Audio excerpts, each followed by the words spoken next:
Un polygone de contrainte est un plan cartésien qui représente un ensemble de contraintes.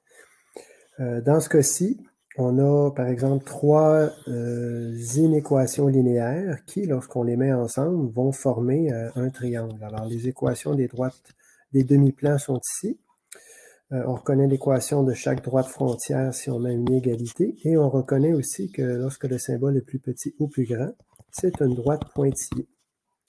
Dans le cas d'un polygone de contrainte comme celui-ci, qui forme une figure géométrique fermée, on va l'appeler borné. Donc, polygone borné.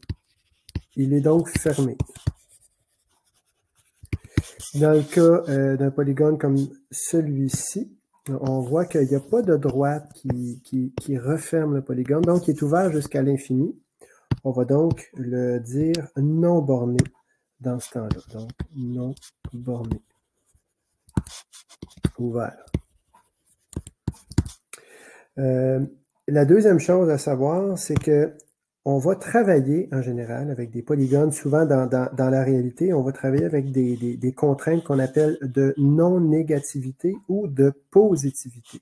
Autrement dit, X et Y vont prendre, par le contexte de la vie réelle, des valeurs uniquement nulles ou positives. Donc, on va appeler ça les contraintes de positivité. À l'inverse, là, il y en a qui vont dire ou de non-négativité. Ça veut dire la même chose. Et dans ce cas-là, on va dire que X est supérieur ou égal à 0 et que Y est supérieur ou égal à 0. Ce sont des contraintes qu'on va ajouter à celles qui sont déjà existantes. Ensuite, les sommets.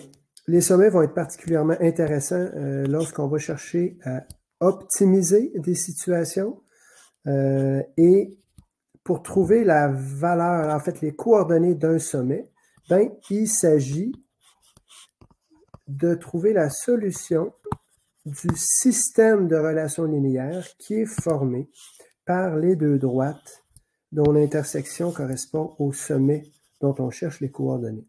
Alors, dans ce cas-ci, par la méthode qu'on souhaite, là, soit par comparaison, réduction ou substitution, on chercherait la valeur du couple XY qui représente le point d'intersection de ces solutions.